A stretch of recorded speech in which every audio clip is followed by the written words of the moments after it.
Le vent matinal soufflait sur la vallée de Saint-Martin-du-Lac, emportant avec lui le parfum humide des vignes fraîchement arrosées. En ce jeudi d'été ensoleillé, le petit village français semblait suspendu dans un équilibre fragile entre le calme de la campagne et l'attente d'un grand événement, le mariage de Camille Benoît et d'Adrien Morel, prévu à 14 heures au domaine viticole familial des Morel.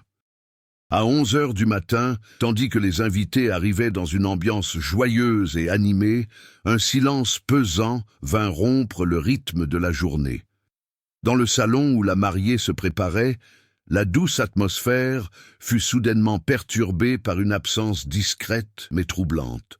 La demoiselle d'honneur, Élise Renaud, la meilleure amie de Camille depuis le lycée, avait tout simplement disparu. 1 heure plus tôt, on l'avait vue descendre le couloir, une enveloppe beige à la main. Elle marchait d'un pas rapide, traînant presque le bas de sa robe lilas, comme si elle cherchait à éviter qu'on l'appelle. Depuis, personne ne l'a revue. Camille, concentrée sur sa respiration pendant que la maquilleuse appliquait la dernière touche d'illuminateur, ne réalisa que quelque chose clochait que lorsque sa mère entra dans la pièce et lui demanda si elle devait appeler Élise pour la séance photo d'avant-mariage. La maquilleuse, son pinceau toujours suspendu, répondit qu'Élise avait dit qu'elle serait de retour dans 5 minutes. L'horloge affichait presque 40 minutes. Au début, personne ne s'inquiéta. Il était courant qu'Élise disparaisse quelques instants, surtout lorsqu'elle était anxieuse. Mais au fil des minutes, les recherches infructueuses commencèrent à peser sur l'atmosphère. L'organisatrice de l'événement fouilla le vignoble, vérifia les toilettes, la cuisine, et demanda même au serveur s'il l'avait vue. Rien. Peu à peu, de petits gestes révélaient de grandes tensions.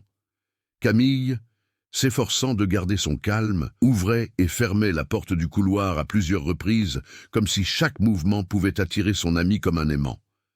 À chaque retour frustré, elle sentait son estomac se nouer. Adrien, le marié, observait tout avec une prudence méticuleuse. Il parlait peu, mais ses yeux suivaient les pas rapides de l'équipe comme s'il répertoriait chaque tentative. La façon rigide dont il tenait son téléphone portable trahissait un profond malaise, même s'il essayait de le dissimuler à sa fiancée.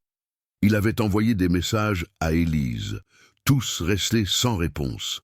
À 11h47, l'atmosphère d'attente se transforma en une tension palpable. La marraine n'avait quitté les lieux dans aucune voiture. Aucun signe de conflit, de dispute ou de fuite spectaculaire. Juste une disparition soudaine, silencieuse, sans explication. Et puis, quelque chose d'encore plus troublant, l'enveloppe. L'une des demoiselles d'honneur l'a trouvée derrière le rideau de la salle de bal, partiellement froissé, comme s'il avait été manipulé à la hâte. Il n'y avait pas de nom du destinataire, seulement une marque circulaire d'humidité, comme s'il avait été tenu par une main tremblante ou moite. Camille prit l'enveloppe sans hésiter. Ses mains tremblaient légèrement, mais elle refusa de se laisser submerger par l'émotion. D'un geste ferme, elle déchira le rabat. À l'intérieur, elle trouva une simple photographie imprimée sur papier mat. Une vieille photo non datée, prise apparemment avec un appareil argentique. L'image représentait une forêt dense d'arbres tortueux, baignée d'une lumière pâle. Aucune silhouette humaine n'y figurait, seulement un étroit sentier se fondant dans l'ombre. Au verso, 4 mots étaient inscrits à l'encre noire. « Si quoi que ce soit arrive, regardez ici ». L'effet fut immédiat. Toute la salle retint son souffle. La France rurale avait son charme bucolique, mais elle était aussi imprégnée de légendes locales, d'histoires de sentiers abandonnés et de bois où personne n'osait s'aventurer seul. Saint-Martin-du-Lac ne faisait pas exception. Et bien que personne n'ait pu situer précisément le lieu de la photo, le sentiment qu'il s'agissait d'un avertissement était presque palpable. L'organisatrice de l'événement a suggéré d'appeler la police, mais Camille a immédiatement refusé. La mariée connaissait Élise depuis l'enfance et avait tout de suite compris quand son amie avait paniqué. Il y avait quelque chose dans cette image qui ne semblait pas criminel. Cela semblait personnel. Pendant ce temps, Adrien se tenait derrière elle, observant la photographie avec une attention qui semblait déplacée pour quelqu'un qui, soi-disant, ne l'avait jamais vue auparavant. Lorsque Camille leva les yeux pour jauger sa réaction, son fiancé détourna le regard d'un geste discret, trop subtil pour ne pas éveiller les soupçons. Les gestes restaient vifs, précis, presque chorégraphiés par la nervosité grandissante. L'équipe du mariage commença à chercher Élise aux abords du vignoble. La nièce de la mariée, inquiète, envoyait des messages aux amis de la demoiselle d'honneur. Le beau-père de Camille se dirigeait vers le parking en l'appelant sans cesse. Les invités, sentant l'atmosphère étrange, commencèrent à chuchoter. Chaque mouvement dans le vignoble renforçait l'impression que quelqu'un en savait plus qu'il ne le laissait paraître. Chaque absence de réponse alimentait le doute. Pourquoi la marraine aurait-elle laissé une mystérieuse enveloppe avant de disparaître? Et pourquoi aujourd'hui, 3 heures avant le mariage de sa meilleure amie? Le vignoble, jadis théâtre de romance et de festivités, était devenu le théâtre d'angoisse et de silence. La tension semblait s'infiltrer dans la terre, remonter le long des vignes et ruisseler le long des murs de pierre de la vieille demeure familiale des Morel. Et au cœur de tout cela, un détail passé inaperçu. Le photographe de mariage observait attentivement, comme s'il avait reconnu quelque chose dans la photo que Camille tenait. Il n'a pas dit un mot, pas à ce moment-là. Saint-Martin-du-Lac était un petit village, mais son histoire était ancestrale.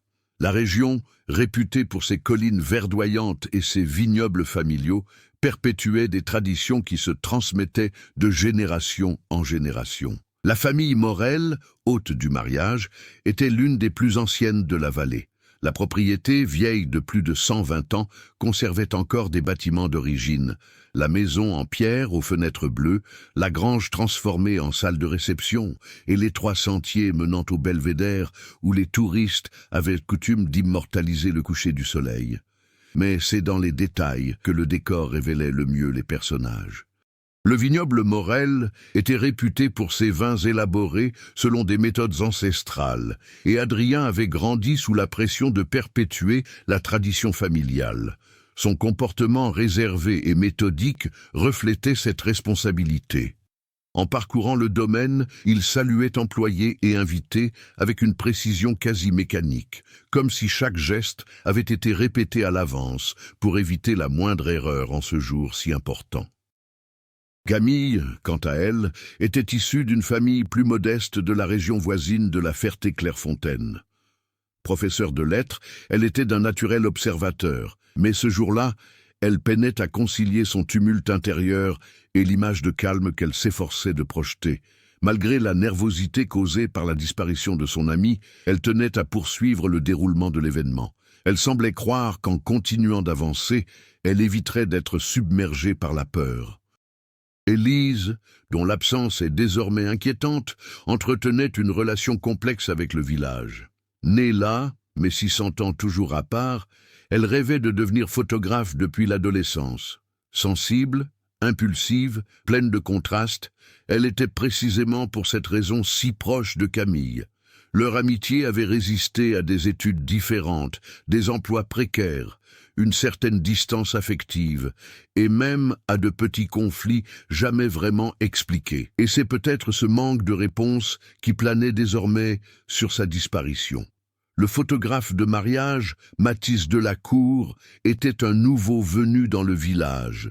Spécialisé dans la photographie documentaire, il s'était installé dans la région 2 ans auparavant, après avoir travaillé dans le domaine du mariage à Paris, Lyon et Marseille. Son œil exercé, capable de saisir les micro-expressions, semblait percevoir plus qu'il ne montrait. Il adoptait une posture discrète, parlait peu, mais se déplaçait dans le vignoble avec une aisance naturelle, comme s'il avait photographié ce lieu d'innombrables fois. Au fil des recherches d'Élise, Mathis observait non seulement l'enveloppe retrouvée, mais aussi les réactions autour de lui, la façon dont Adrien évitait de regarder la photo, la façon dont Camille serrait le papier contre elle, comme si elle craignait qu'il ne disparaisse comme son ami. Et l'étrange expression sur le visage de l'organisatrice de l'événement lorsqu'elle apprit que la marraine avait été vue avec une enveloppe beige, comme si cela avait une signification particulière. La culture rurale française était marquée par des traditions profondes, dont le silence. Les histoires dérangeantes étaient rarement racontées de front. Elles étaient suggérées, insinuées, reléguées dans les recoins obscurs du passé. Les villageois connaissaient l'ombre des vieux bois qui apparaissaient sur la photographie. Ils disaient qu'il s'agissait d'une propriété privée abandonnée depuis plus de 20 ans, appartenant à une famille partie vivre à Lyon après un drame. Ce n'était pas un lieu d'aventure pour les adolescents, ni un endroit où les habitants aimaient flâner. Lorsque les personnes âgées remarquèrent que l'image circulait discrètement de main en main, leurs regards se durcirent. Et en silence, elles commencèrent à se détourner de la conversation. Pendant ce temps, Camille sentait les détails s'estomper de sa mémoire. Le matin ensoleillé, la robe suspendue au portant, les fleurs fraîches arrivées quelques heures plus tôt. Tout cela semblait perdre son sens, à mesure que l'absence d'Élise grandissait comme une ombre, imprégnant chaque recoin du vignoble.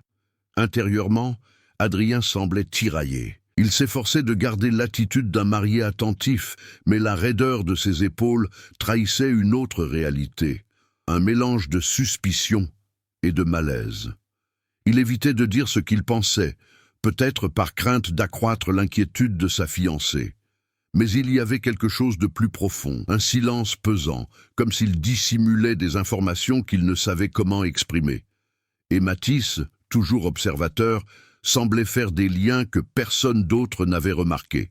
La photo dans l'enveloppe ne lui paraissait pas étrange. Son regard absent, fixé sur l'image, exprimait plus que de la simple curiosité. Il y avait de la reconnaissance. Le village, le vignoble et les personnages formaient une toile complexe de tensions subtiles, un entrelacement de secrets et de traditions. Et maintenant, pour la première fois, toutes ces strates commençaient à se déplacer simultanément, déclenchées par la disparition d'une seule personne. Une bague égarée, arrachée au cœur même de la mémoire du lieu. Tout laissait penser que la disparition d'Élise n'était pas accidentelle, mais il restait à savoir pourquoi, et surtout, qui était impliqué. Les recherches d'Élise prirent une tournure plus sérieuse lorsque midi passa et qu'aucune piste concrète n'avait émergé. L'organisatrice de l'événement, jusque-là prudente pour éviter toute alarme inutile, évoqua alors ouvertement la possibilité d'appeler la police. Camille, cependant, s'y opposa. Non pas qu'elle niât la gravité de la situation, mais parce qu'elle craignait que l'intervention des autorités n'ouvre la porte à des soupçons susceptibles d'aggraver les choses. Il subsistait une possibilité, faible, certes, mais réelle, qu'Élise se cache simplement pour une raison personnelle. Mais le temps jouait contre elle. Les organisateurs de l'événement s'étaient déjà dispersés aux abords du vignoble, et le beau-père de Camille était revenu en sueur, le pantalon couvert de poussière, expliquant qu'il avait fouillé toute la zone près de la route sans rien trouver d'autre que des empreintes indistinctes. L'atmosphère d'appréhension grandissait à chaque retour infructueux. Entre-temps, Adrien endossa un rôle inattendu. Sans cérémonie, il s'adressa à Matisse et lui demanda d'agrandir numériquement la photo trouvée dans l'enveloppe.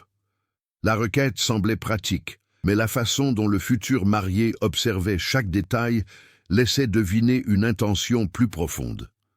Matisse connecta son appareil photo à l'ordinateur portable, scanna l'image et l'agrandit avec une précision technique remarquable. Distinguant plus nettement les contours du bois, des troncs d'arbres penchés, une épaisse mousse, une vieille clôture en bois sur la gauche, Adrien retint son souffle un instant. Il ne dit rien, mais Matisse le remarqua. « Vous reconnaissez cet endroit ?» demanda le photographe, sans quitter l'écran des yeux. Adrien prit un moment pour répondre. « Ça me semble familier, mais je ne sais pas d'où. » C'était une réponse assurée, excessivement polie, comme si elle cherchait à clore le débat. Mais Matisse n'était pas convaincu. Il avait photographié des bois similaires. Il connaissait la végétation locale. et cet endroit, bien que non immédiatement identifiable, semblait porter la marque d'une zone rurale abandonnée qu'il avait aperçue lors d'une exploration de la région quelques mois auparavant. Pendant que les deux analysaient l'image, Camille apparut en arrière-plan du centre d'opération improvisé. Elle observait discrètement l'échange entre le marié et le photographe, percevant la tension qui régnait entre eux. Mais avant qu'elle ne puisse s'approcher, une des demoiselles d'honneur fit irruption, essoufflée. « Nous avons trouvé quelque chose », dit-elle en tendant un petit objet qui scintillait dans la pénombre. C'était une boucle d'oreille, une délicate boucle d'oreille en argent, en forme de larme, identique à celle qu'Élise portait ce matin-là. On l'avait trouvée près de la clôture sud du vignoble, un endroit qui donnait accès à un sentier rarement fréquenté par les clients et le personnel. Cette découverte a tout changé. La coordinatrice insista de nouveau pour appeler la police, et même Camille commença à hésiter. Cette découverte rendait difficile de croire qu'Élise s'était simplement égarée. Cependant, avant que quiconque ne puisse prendre le téléphone, le beau-père de Camille suggéra de suivre la piste avant d'envenimer la situation.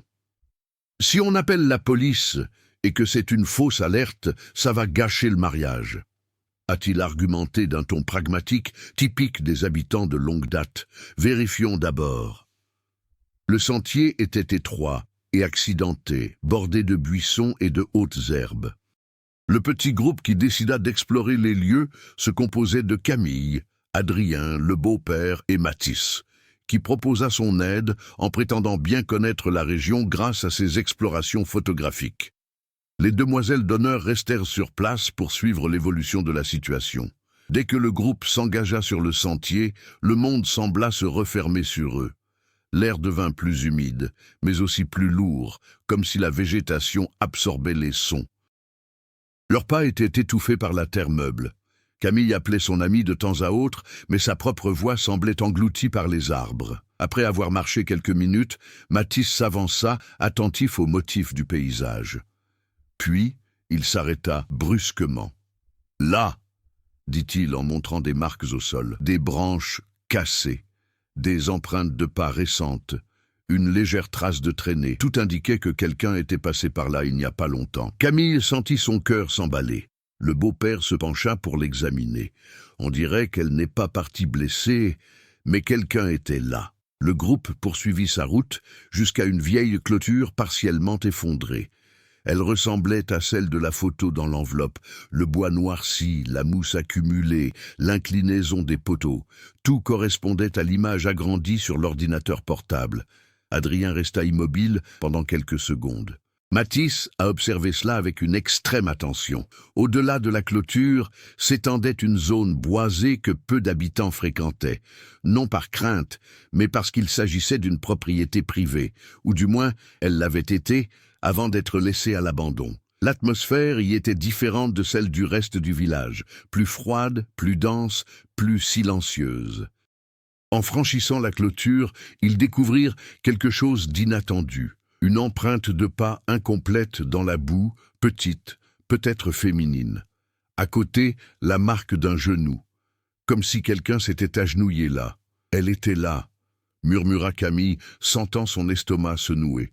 Mais il y avait quelque chose d'encore plus étrange, de plus petites traces menant à une clairière. Elle n'était pas humaine. On aurait dit de fines marques, comme si quelqu'un avait traîné quelque chose de léger, ou peut-être un petit sac. Mais Élise ne portait rien de tel. Mathis commença à photographier discrètement, capturant chaque détail pour l'analyser plus tard, espérant peut-être trouver quelque chose que le groupe ne remarquerait pas immédiatement. Lorsqu'ils arrivèrent à la clairière, ils découvrirent une scène qui les figea tous un instant. Un vieux banc en bois usé, recouvert de feuilles, et dessus, une autre enveloppe beige. Camille fit 2 pas en avant, manquant de trébucher dans sa précipitation. Mais avant qu'elle ne puisse le toucher, Adrien intervint, posant délicatement la main sur son épaule. « Laissez-moi voir d'abord », dit-il d'un ton trop contrôlé. Cette phrase changea l'atmosphère autour d'eux. Camille remarqua sa respiration, le léger tremblement de ses mains. Cette enveloppe avait quelque chose de particulier pour lui. Mathis a tout enregistré de ses yeux. Le conflit, qui n'était au départ que la disparition d'une marraine, prit alors une nouvelle dimension, de vieux souvenirs, des secrets enfouis et des liens qui commencèrent à se tisser entre Élise, Adrien et cette mystérieuse forêt. Et tout laissait présager que le contenu de la seconde enveloppe pouvait changer le cours non seulement du mariage, mais de toute l'histoire. Adrien tenait l'enveloppe avec une hésitation presque imperceptible, mais suffisante pour que Mathis sente la tension dans sa mâchoire. La main du marié trembla lorsqu'il ouvrit enfin le rabat. Camille, le souffle coupé, regardait son beau-père s'approcher à pas silencieux. À l'intérieur, il n'y avait qu'une feuille de papier pliée en deux. Une note manuscrite, écrite à l'encre noire de la même manière que la photographie précédente. « Si vous êtes arrivé jusqu'ici, vous savez déjà que je ne suis pas parti de mon plein gré. » L'écriture était simple, mais assurée. C'était indéniablement celle d'Élise. Le choc fut immédiat, et le silence de la clairière parut encore plus pesant.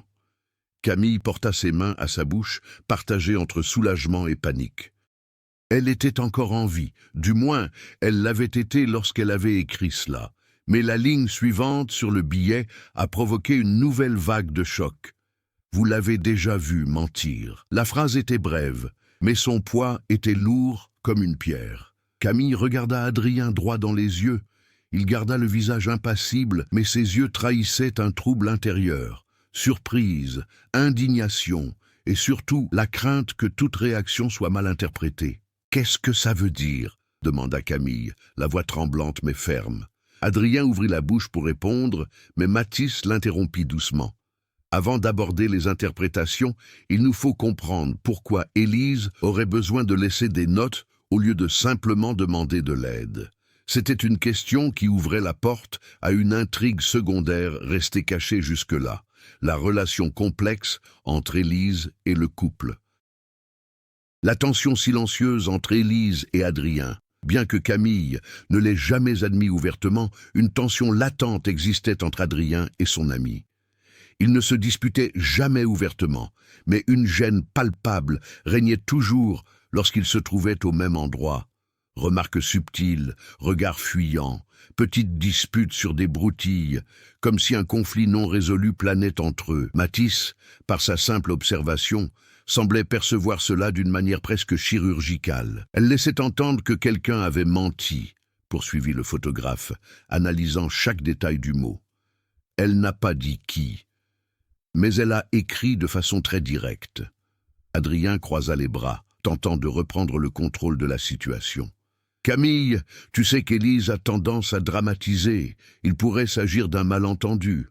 Tu traites l'amie de ta fiancée de menteuse, lança Mathis, d'un ton trop neutre pour être innocent. Le marié le fixa du regard avec une irritation contenue. Je veux dire qu'elle a toujours eu un sens exagéré de l'urgence émotionnelle. C'était une phrase soigneusement choisie, mais elle n'a convaincu personne. Le passé d'Élise, auparavant considéré comme sans importance. Pendant que le groupe discutait, Camille se souvint d'un détail qu'elle n'avait pas jugé important jusque-là. Quelques mois auparavant, Élise avait évoqué l'idée de suivre son intuition et de consulter d'anciens documents de la région. Elle n'en avait pas révélé la raison, mais elle avait visité les archives locales, discuté avec des habitants de longue date et avait même proposé à Camille de l'accompagner lors d'une de ses visites. Une requête que la future mariée avait déclinée, absorbée par les préparatifs de son mariage. Serait-ce une coïncidence ? L'intrigue secondaire semblait désormais se dessiner. Élise enquêtait sur quelque chose dans le village. Quelque chose qui l'avait menée dans des lieux abandonnés, comme cette forêt, et peut-être quelque chose en rapport avec la famille Morel. La piste des secrets des anciens habitants. Le beau-père de Camille, qui avait observé en silence jusque-là, a finalement pris la parole. Ce bois, ce n'est pas un terrain abandonné. Il appartenait à la famille Devereux. La famille Morel leur a acheté une partie du terrain il y a de nombreuses années, mais cette portion-ci a été oubliée. Il y a eu des complications. Camille le regarda surprise. « Tu ne m'as jamais dit ça. »« Parce que c'était une question close, » répondit-il en détournant le regard.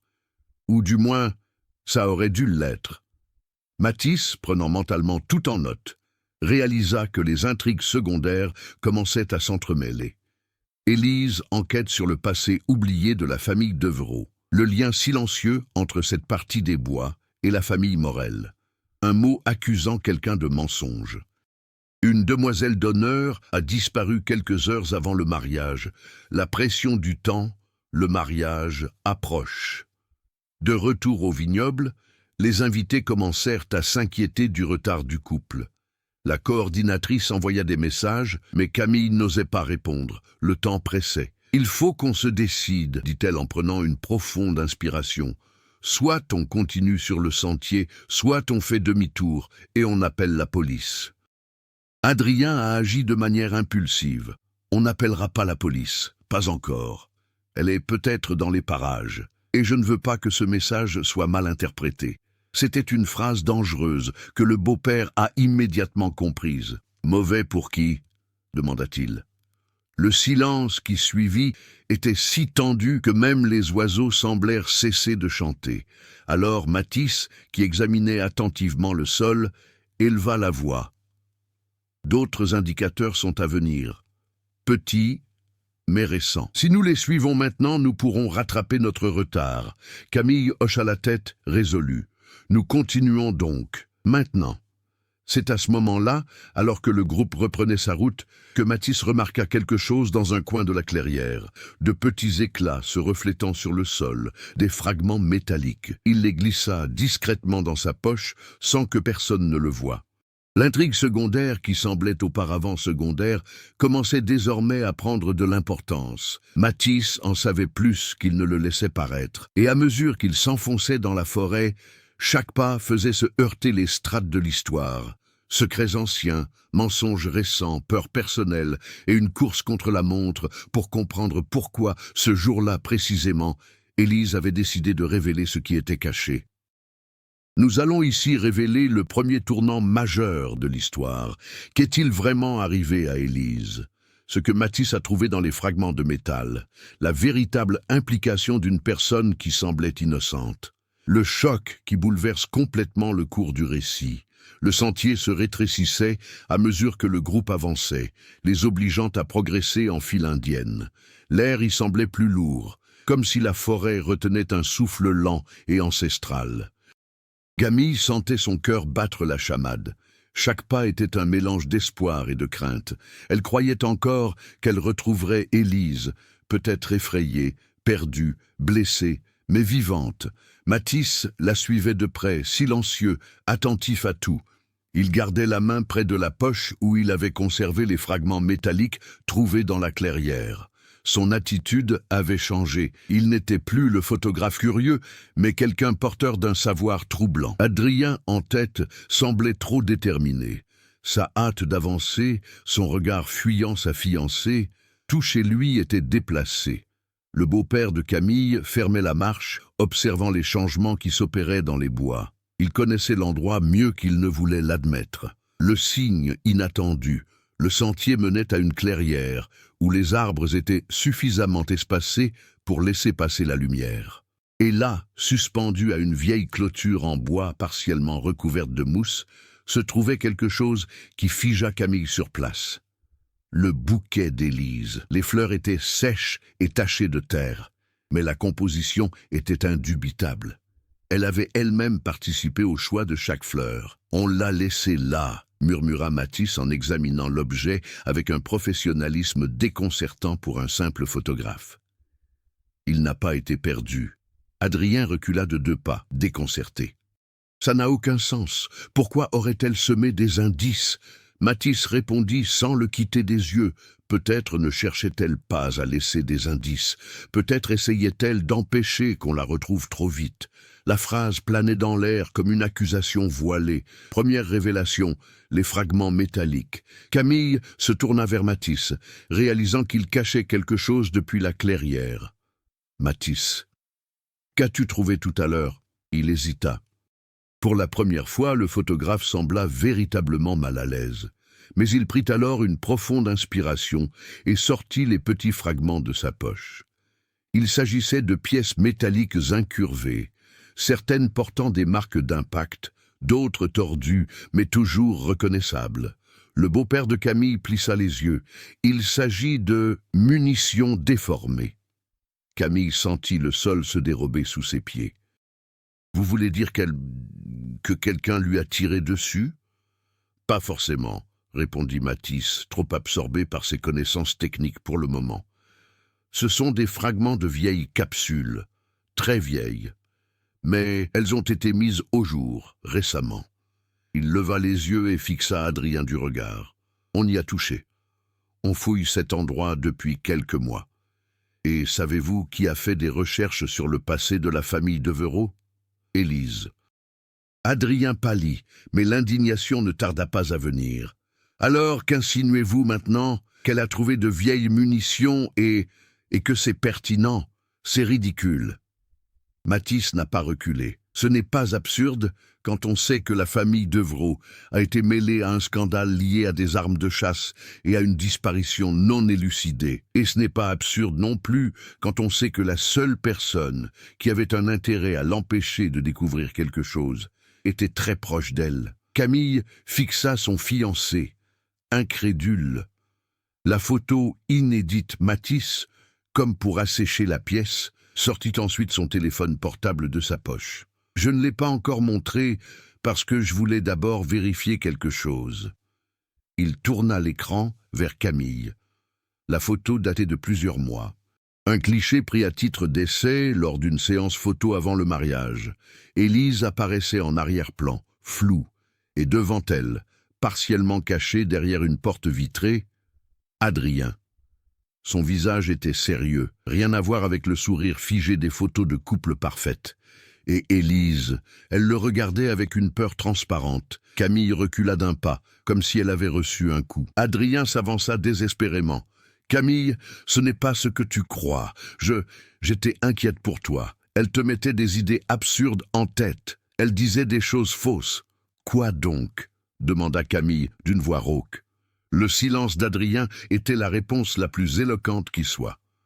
Le beau-père a alors dit « La vérité, Adrien. Il était temps. » La deuxième révélation, le secret de la famille Morel-Adrien a finalement explosé. C'est bon.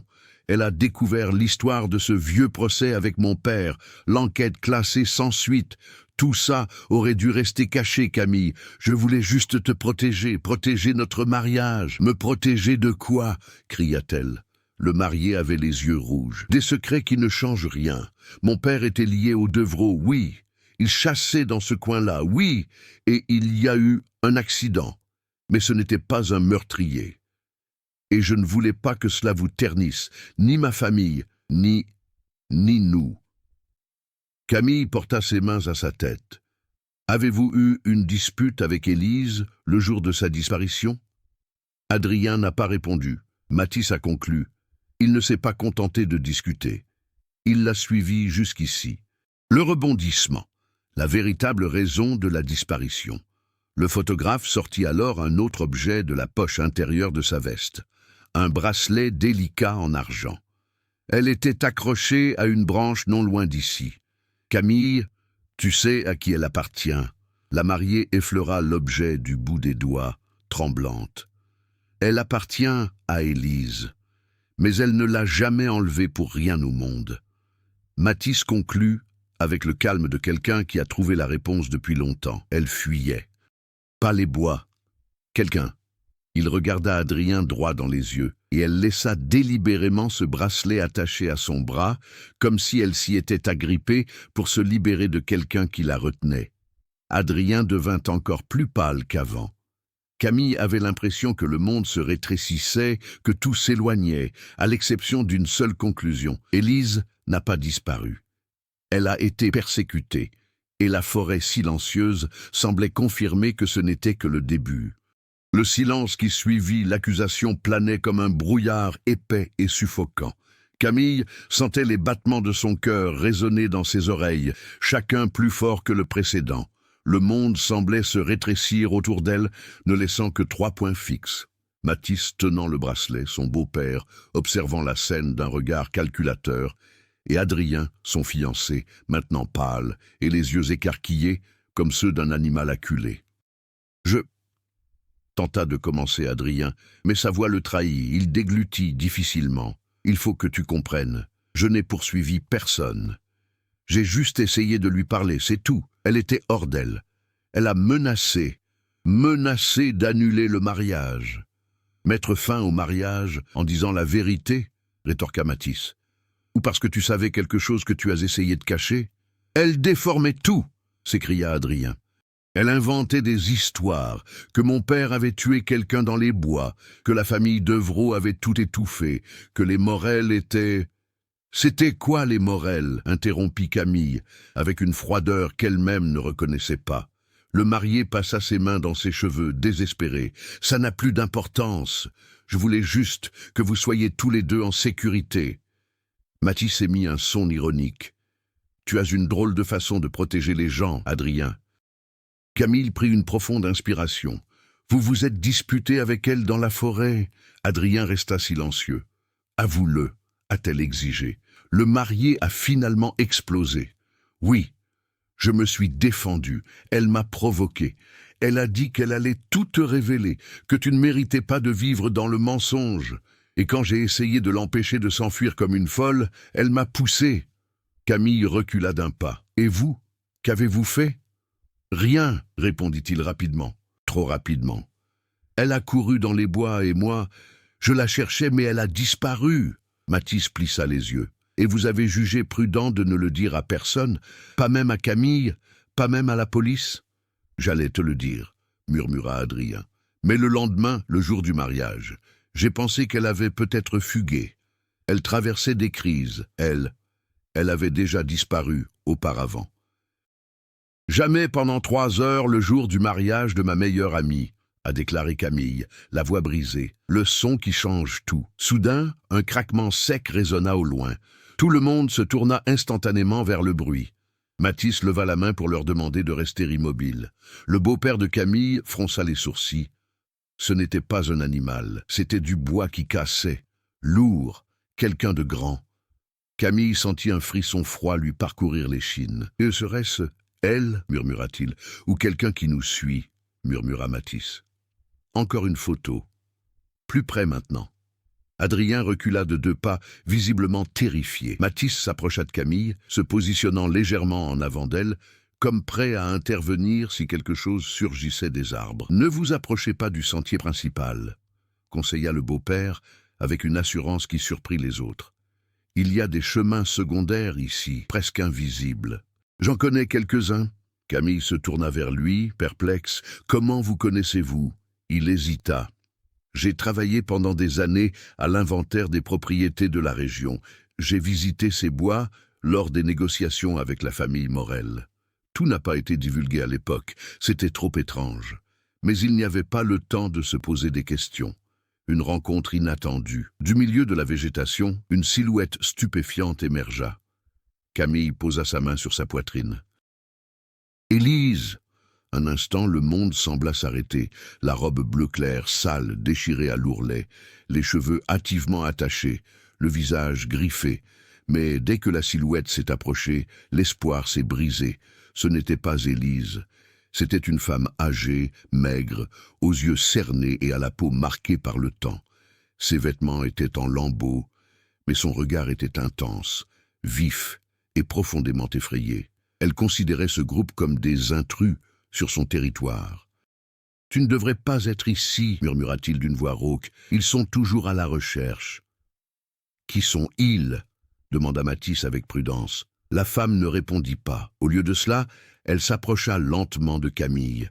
« Tu es la mariée. » Camille recula, surprise. « Comment savez-vous? La fille blonde a parlé de toi, de ton amie, celle qui s'est enfuie. Elle a demandé de l'aide. » Camille eut l'impression que le monde tournait autour d'elle. « Avez-vous vu Élise? Est-elle vivante? Où est-elle » Mais la femme semblait confuse, comme si elle était aux prises avec des souvenirs fragmentés. Elle s'est blessée. Elle s'est fait mal à la jambe. Elle est tombée près de la vieille rivière. C'était lui. Il a essayé de l'emmener. Elle s'est enfuie. Elle a couru vers moi. Elle a dit qu'elle ne pouvait pas retourner au mariage, que quelqu'un la trouverait si elle restait dans la clairière. Elle haleta, nerveuse. Elle m'a demandé de le cacher. Mathis fit un pas en avant. Se cacher de qui? La femme désigna Adrien du doigt. De votre part. Le marié devint complètement pâle. C'est dingue, je n'aurais jamais... Mais le beau-père interrompit. Madame, où est-elle maintenant? La vieille femme déglutit difficilement. Je croyais qu'elle était derrière moi. Elle était avec moi jusqu'à ce matin. Mais quand je me suis réveillé, elle avait disparu. Et ils ont pris son sac à dos. Mais ils les ont pris? Insista Mathis. Qui? La femme regarda les bois avec crainte. Les hommes, ceux qui portent les lanternes, ils viennent la nuit. Ils cherchent des choses enfouies, des choses que la fille a découvertes. Camille frissonna de la tête aux pieds. Quelle chose? La femme tremblait maintenant, les corps. Le silence qui suivit fut absolu. Le deuxième mystère. Mathis a été le premier à réagir. Ça change tout.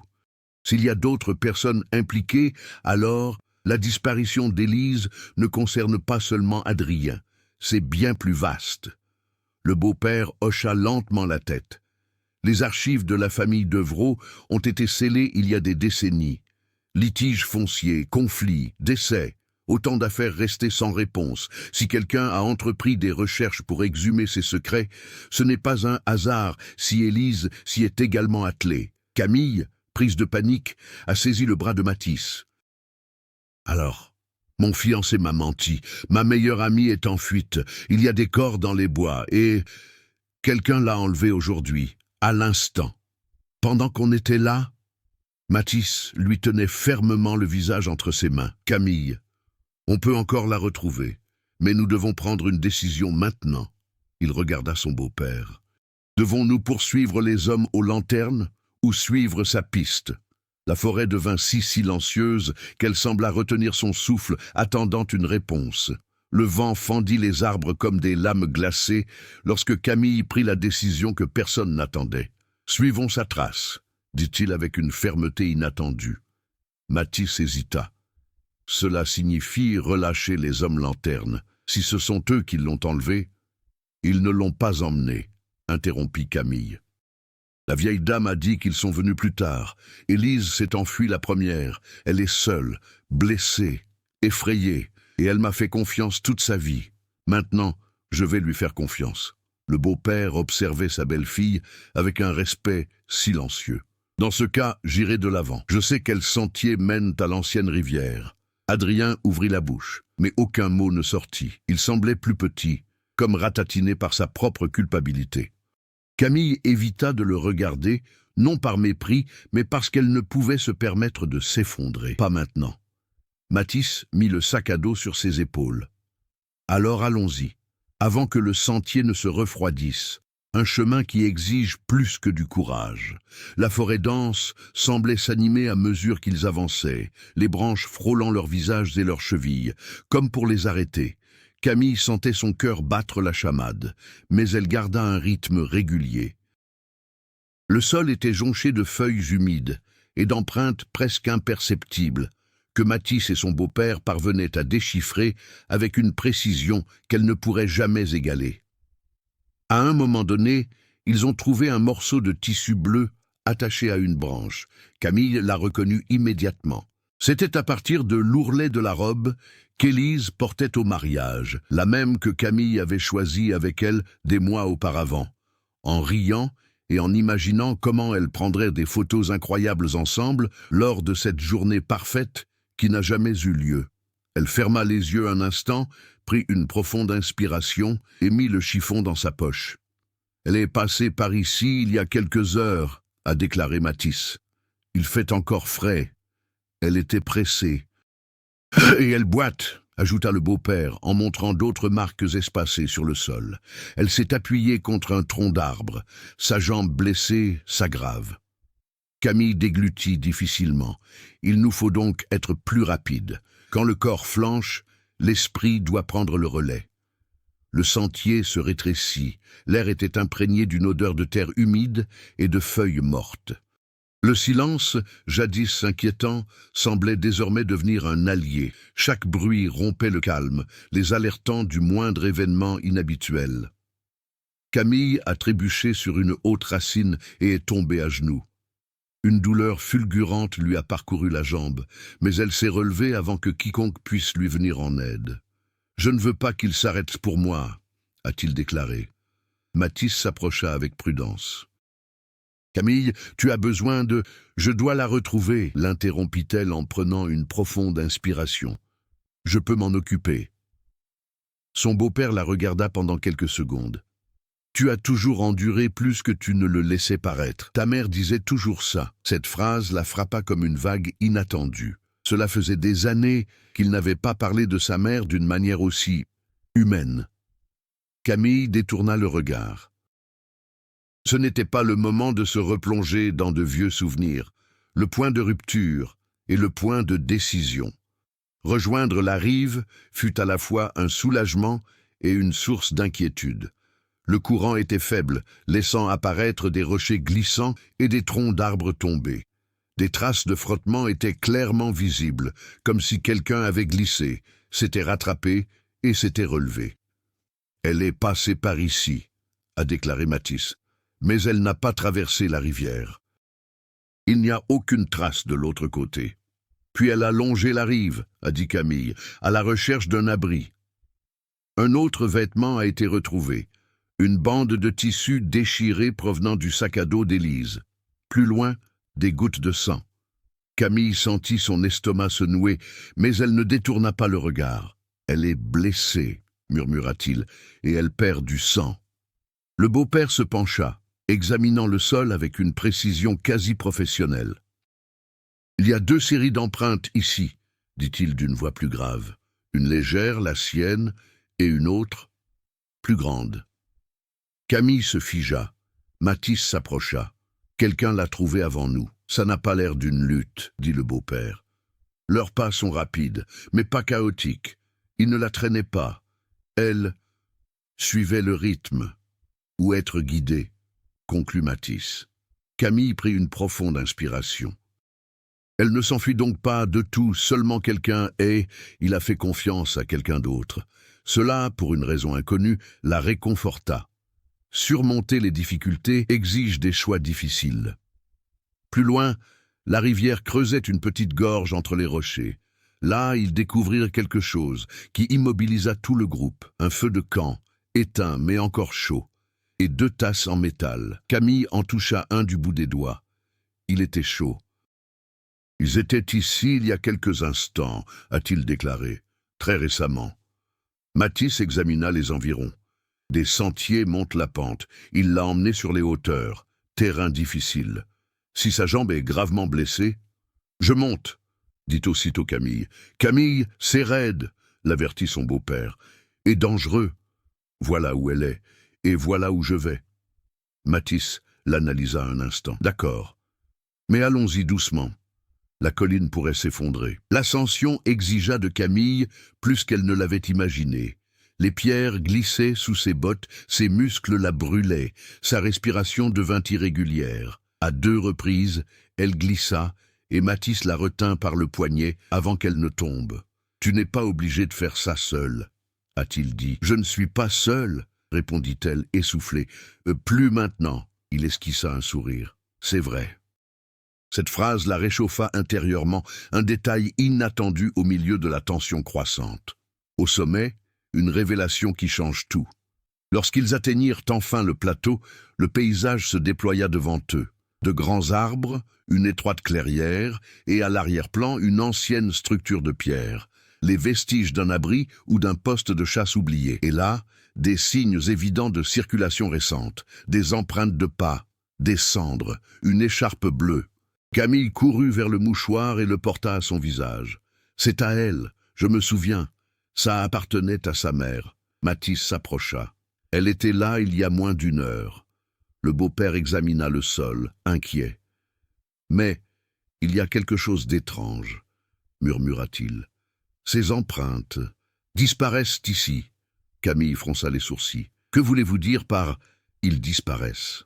Regarde, dit-il en montrant un coin de terre battue. Il y a des empreintes de l'autre homme qui mène dans la forêt, mais seulement les siennes. Les siennes s'arrêtent juste ici, comme si... Il hésita. Comme si elle avait été portée? Non, dit Matisse en l'examinant de plus près, touchant le sol. Il n'y a pas eu de traînée, aucun signe de lutte, rien de brutal, elle n'a pas été enlevée. Camille sentit son cœur se serrer. Alors, comment a-t-elle fait pour sortir d'ici? Matisse se leva lentement, avec une expression mêlant surprise et malaise. Elle est montée à l'étage. Est-ce que ça a monté? Demanda Camille, perplexe. Il désigna une structure ancienne. Un mur de pierre plein de fissures, presque comme un escalier naturel. Il y a des empreintes de mains, celles de quelqu'un qui a grimpé. Des empreintes récentes. Camille suivit son regard jusqu'au sommet de la structure. Un point culminant. Une vue imprenable sur la forêt. Un lieu idéal pour observer ou se cacher. Camille prit une profonde inspiration. Elle essaie de nous retrouver, ou qu'ils essayaient de nous avertir. La croissance n'est pas seulement une question de force, c'est aussi voir ce qui n'était pas vu auparavant. Pendant que le groupe inspectait les environs, Camille remarqua quelque chose. Matisse et son beau-père discutaient des itinéraires et des possibilités. Adrien se tenait quelques pas en retrait, silencieuse et tremblante. Et c'est elle, au centre de tout cela, qui guidait désormais les décisions. Pendant des années, elle a vécu en croyant qu'elle dépendait des autres, de son fiancé, de sa meilleure amie, de sa famille. Mais là, face aux traces laissées par Élise, face aux mensonges qui commençaient à s'effondrer, face aux dangers bien réels tapis dans la forêt, elle a compris quelque chose de nouveau sur elle-même. Elle n'était plus entraînée par les événements. Elle les maîtrisait. Et cela a absolument tout changé. Camille glissa le mouchoir d'Élise dans sa poche et se tourna vers eux trois. Montons à l'étage. Maintenant. Le beau-père ajusta la lampe torche fixée sur sa poitrine. Cela pourrait être dangereux. Tout ce que nous avons fait jusqu'à présent est dangereux, a-t-elle répondu. Et pourtant, nous sommes là. Je ne m'arrêterai pas. Matisse échangea un rapide regard avec son beau-père et hocha la tête. Alors, nous vous suivrons. Camille prit une profonde inspiration, se tourna vers la structure rocheuse et posa la main sur le premier rebord. Il était temps d'affronter enfin ce qui nous attendait là-haut. Et pour la première fois depuis la disparition de son ami, elle sentit quelque chose de nouveau grandir en elle. Le courage, non pas par absence de peur, mais par nécessité. La forêt, silencieuse comme un secret préservé depuis des décennies, observait. Et Camille grimpa, pas à pas, se préparant à ce qui allait suivre. Une légère neige tombait sur Paris lorsque Matisse quitta le commissariat après une nouvelle longue série d'interrogatoires. L'enquête officielle était en cours, mais il savait que c'était un euphémisme poli pour dire « il n'y a pas suffisamment de preuves » et ce n'est pas une priorité. La mort de Gérald, bien que suspecte, avait été classée comme un accident domestique. Le dossier a été fermé. Pour la police, c'était fini, mais Matisse n'a pas cru à cette version une seule seconde. Dans les jours qui suivirent, l'atmosphère autour de la famille de Clara commença à changer. Des messages anonymes apparurent sur son téléphone portable à 3 heures du matin. Des voix au téléphone prenaient une profonde inspiration avant de raccrocher. Des colis déposés devant son immeuble contenaient des copies des photos que Matisse avait prises dans la grange. Quelqu'un observait chacun de leurs mouvements et quelqu'un était en colère. Clara, épuisée et anéantie, insista sur le fait qu'elle avait besoin de temps pour se recentrer. Elle voulait prendre ses distances avec tout, y compris Matisse. Il comprit même si cela le déchirait intérieurement. Il ne discuta pas. Il respecta simplement sa décision. Ce furent 3 semaines de silence. Pendant 3 semaines, il a continué à enquêter seul, de manière compulsive, obsessionnelle, jusqu'à cette nuit d'insomnie où, en revoyant pour la 100e fois les photos de la grange, Matisse remarqua un détail qui lui était passé inaperçu jusque-là, une réflexion. Un fragment de métal a été photographié sur la table de la cabine. Il l'a agrandi. La netteté s'est améliorée. Contraste, luminosité et saturation ajustées. Et lorsque l'image s'est enfin stabilisée, son cœur s'est arrêté. Le reflet montrait une personne tenant l'objet.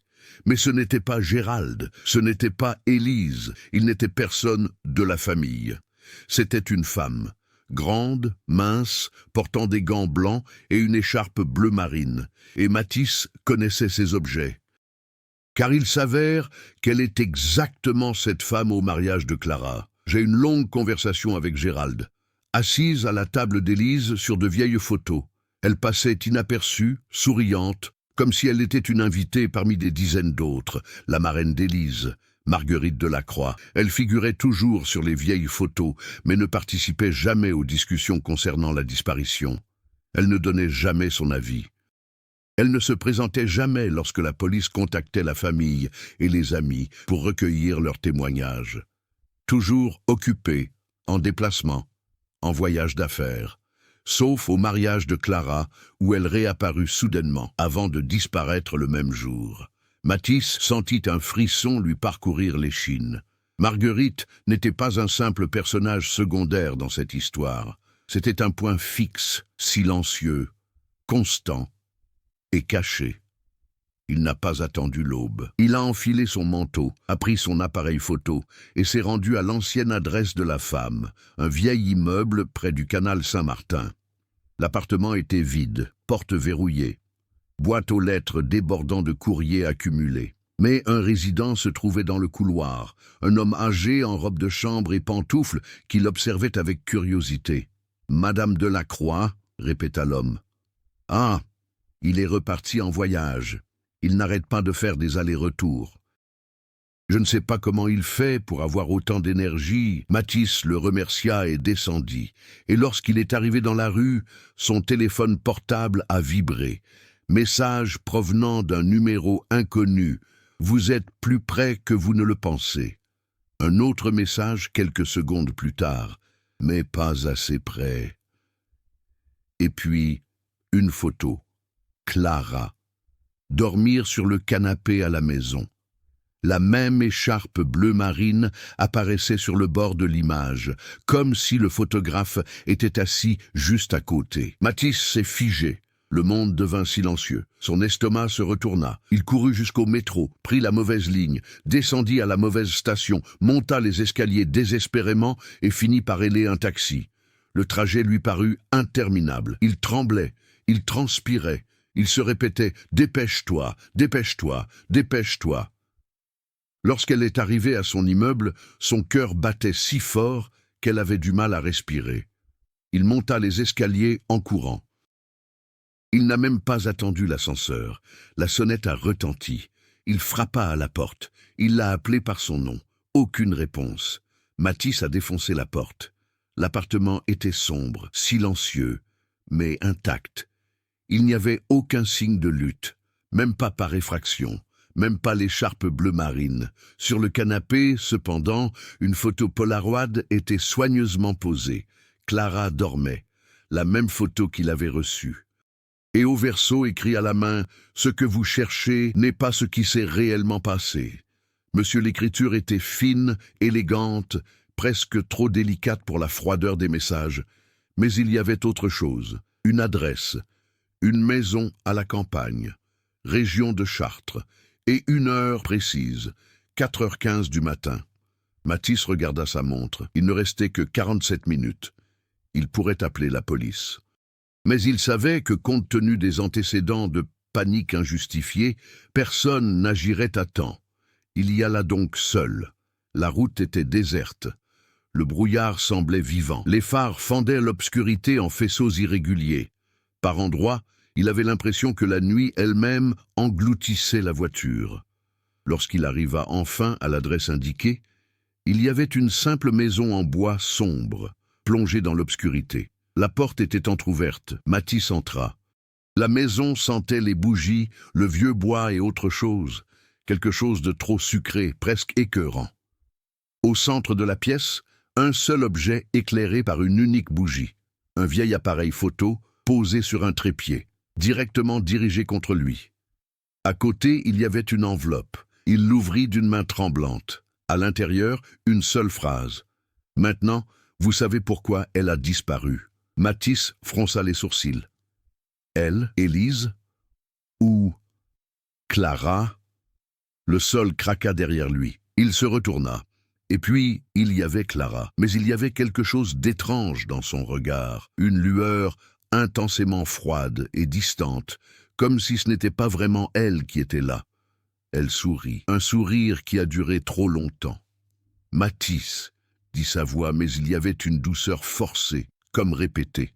« Tu es venu ». Il recula d'un pas. Avant qu'elle puisse répondre, une autre silhouette émergea lentement de l'ombre derrière elle. L'écharpe bleu marine était indubitable. Marguerite. Mais son visage, jadis élégant et serein, semblait désormais marqué par des décennies de quelque chose de sombre, de caché, de contenu. « Enfin », dit Marguerite d'un calme inquiétant, « le moment est venu de révéler le dernier morceau de l'histoire. » Matisse sentit son cœur se glacer, car à ce moment-là, il comprit quelque chose de terrible. Clara n'était pas seulement une victime dans cette histoire, elle faisait partie d'elle, dès le début. Et Marguerite conclut en se rapprochant, « Vous vouliez savoir où Élise s'était cachée cette nuit-là, n'est-ce pas? Eh bien, elle ne se cachait pas de ce que vous croyez. » Marguerite toucha doucement l'épaule de Clara. Elle se cachait de nous, et tout ce en quoi Matisse croyait s'est effondré. La disparition d'Élise, la mort de Gérald, la reconstitution des photos, le retour soudain de Clara dans sa vie, rien n'était un hasard. Ils n'ont jamais été de simples spectateurs. Ils étaient les auteurs, et maintenant, alors que les portes de la maison se refermèrent derrière lui, Matisse comprit que lui aussi avait été soigneusement amené à cette fin tragique. Une fin qui n'était pas seulement surprenante, c'était inévitable. La porte claqua derrière Matisse avec un bruit sourd qui résonna dans toute la maison, comme si la structure même l'avait perçu et y avait réagi. L'air devint lourd, étouffant. La bougie solitaire au centre de la pièce vacilla, projetant des ombres déformées sur les murs. Clara resta immobile devant lui, les yeux fixes d'une sérénité excessive. Marguerite déambulait lentement, comme un professeur évaluant un élève qui venait de rendre son examen final. « Tu n'aurais pas dû le découvrir si tôt », dit-elle en touchant le vieil appareil photo de ses doigts gantés. Matisse, s'efforçant de garder son souffle régulier, recula d'un pas, mais entendit un autre bruit. Un sifflement métallique. Il baissa les yeux. Copeaux de métal, les mêmes qu'il avait trouvés dans la grange. Mais il y avait bien plus à présent, éparpillés comme des miettes de pain traçant un chemin. Un chemin qui menait à une porte entr'ouverte de l'autre côté de la pièce. Marguerite remarqua son regard et sourit. Oui, la chambre noire, la vraie. Pas cette cabane misérable où Gérald essayait de cacher son ignorance. Clara passa à l'action pour la première fois. Elle traversa l'espace, se dirigea vers la porte et l'ouvrit complètement. La lumière jaunâtre de la bougie pénétrait à peine à l'intérieur, mais on pouvait distinguer des étagères remplies de boîtes, de rouleaux de pellicule et de centaines de photos suspendues à des fils de nylon.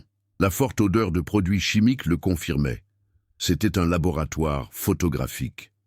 Matisse sentit sa gorge s'assécher. « Vous êtes en train de me kidnapper ?» Sa voix était plus faible qu'il ne l'aurait souhaité. Clara rit.